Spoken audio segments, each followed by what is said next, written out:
గోండు శంకర్ గారు.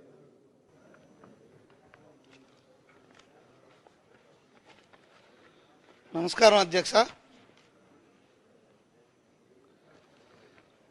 ఆంధ్రప్రదేశ్ 26-27 వార్షిక బడ్జెట్ నేను మనస్ఫూర్తిగా బలపరుస్తున్నాను అధ్యక్ష.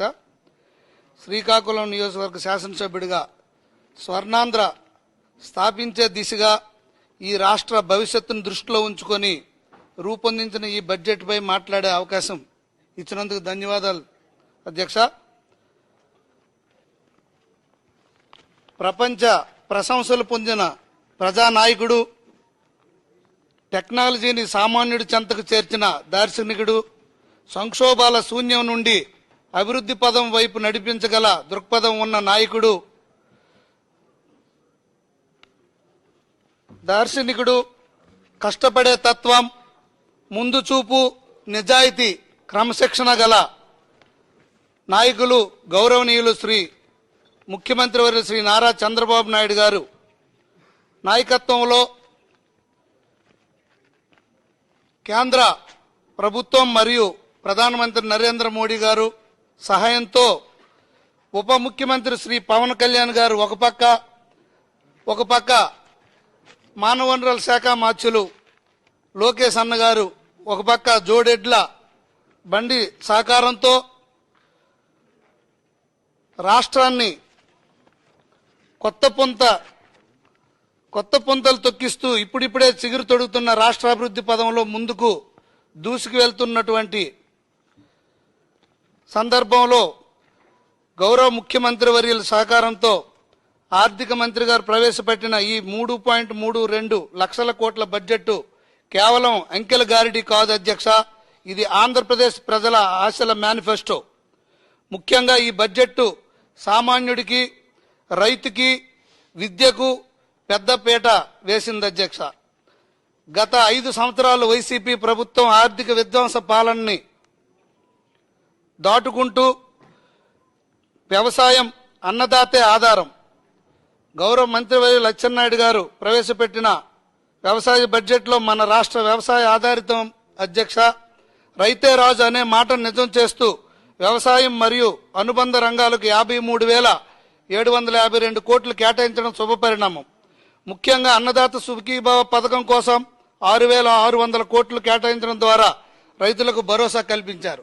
51 లక్షల మెట్రిక్ టన్నుల ధాన్యం కొనుగోలు ద్వారా ప్రతి ఒక్క గింజకు రైతుల వద్ద నుండి కొనుగోలు చేసి వారు ఎక్కడ కోరుకునే ఆ మిల్లుకు ఇచ్చి 24 గంటల్లోనే వారి ఖాతాల్లో జమ చేయడం కూడా జరిగింది అధ్యక్ష. విద్యారంగం భవిష్యత్తుకు పెట్టుబడి అధ్యక్ష. యువగలం జైత్రయాత్ర ద్వారా ప్రజలతో మమేకమై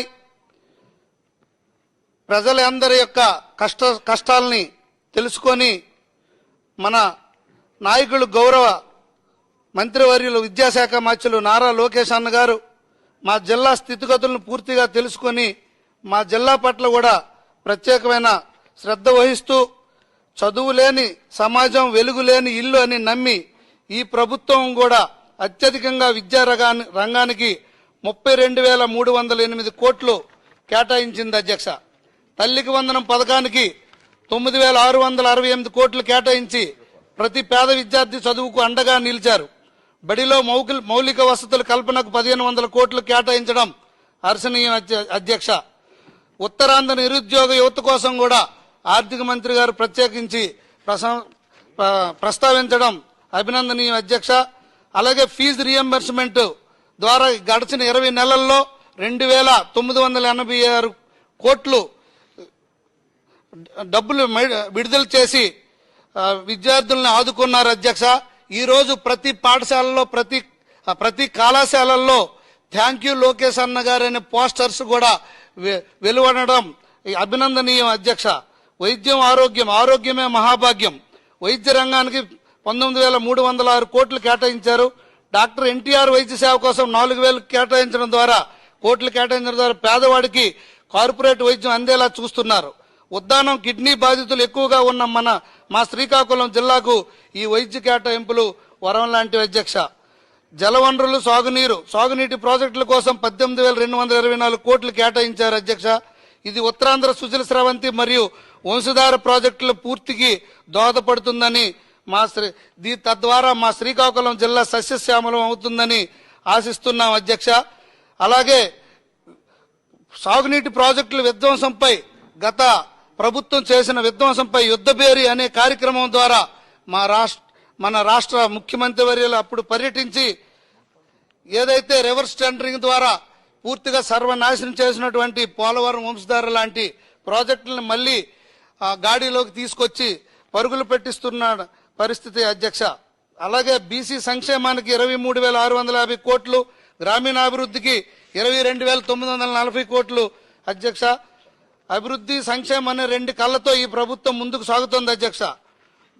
ఈ బడ్జెట్ రాష్ట్ర స్వర్ణాంధ్ర దిశగా నడిపిస్తుందనడంలో సందేహం లేదు అధ్యక్ష. ఇంటిని దీపంలా వెలిగించేది మహిళ. వారి కష్టాలను తీర్చడానికి ఈ ప్రభుత్వం కంకణం కట్టుకుంది అధ్యక్ష.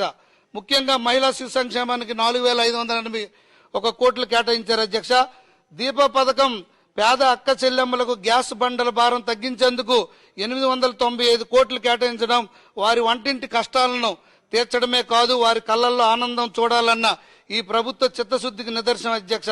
డ్వాక్రా సంఘాలకు వడ్డీ లేని రుణాలు ఇవ్వడం ద్వారా మన గ్రామీణ మహిళలకు లక్షాధికారులు చేయాలనే సంకల్పం ఇందులో కనిపిస్తుంది అధ్యక్ష.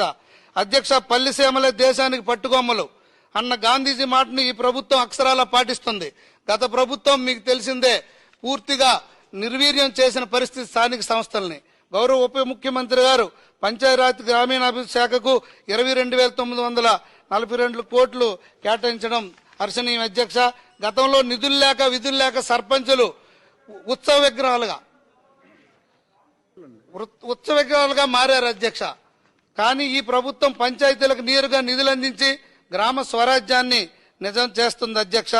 అలాగే నైపుణ్యాభివృద్ధి, యువతకు భరోసా అధ్యక్ష. ఉద్యోగం రావాలంటే డిగ్రీ ఉంటే సరిపోదు అధ్యక్ష, స్కిల్ ఉండాలి. మన యువతను ప్రపంచంతో పోటీ పడేలా తీర్చిదిద్దేందుకు నైపుణ్యాభివృద్ధి కింద 1,215 కోట్లు కేటాయించారు అధ్యక్ష. అలాగే అమరావతి ఒక పక్క, పోలవరం అన్ని రంగాల్లో కూడా రాష్ట్రాన్ని పరుగులు పెట్టిస్తూ ఒక పక్క అభివృద్ధి, ఇంకో పక్క సంక్షేమం, ఇంకో పక్క పెట్టుబడులు అన్ని తీసుకొస్తూ సూపర్ 6ను కూడా సూపర్ హిట్ గా చేస్తూ, అలాగే అధ్యక్ష గత 5 సంవత్సరాలు ఏమీ చేయలేన వైసీపీ ఇప్పుడు అడ్డంగా బొకాయిస్తూ ఒక పక్క కల్తీ మద్యం, ఇంకొక పక్క కల్తీ నెయ్యి చేస్తూ హెరిటేజ్ లాంటి స్వచ్ఛమైన సంస్థని దానికి మురికి అంటించడానికి చేయడం అనేది వైఎస్ వివేకానంద రెడ్డిని చంద్రబాబు నాయుడు గారు హత్య చేయించారని చెప్పడం ఎంత నిజమో, ఈ కల్తీ నెయ్యిలో హెరిటేజ్ సంస్థ ఉందనేది కూడా అంతే నిజమని ఈ సందర్భంగా నేను తెలియజేసుకుంటూ, ఒకవేళ సాక్షి పేపర్లో యాడ్ గాని మనం ఇచ్చినట్టయితే వారితో కూడా మనకు అక్రమ సంబంధం ఉన్నట్ట అని ఈ సందర్భంగా నేను తెలియజేసుకుంటూ, ఏదైతే ఈ అడ్డంగా బుకాయింపు చేస్తున్నారో వీళ్ళకి తగిన బుద్ధి ప్రజలు చెబుతారని తెలియజేసుకుంటూ, ఈ బడ్జెట్ జనరంజక బడ్జెట్ గా ప్రవేశపెట్టినందుకు హృదయపూర్వక ధన్యవాదాలు తెలియజేసుకుంటూ నమస్కారం తెలియజేసుకుంటాను.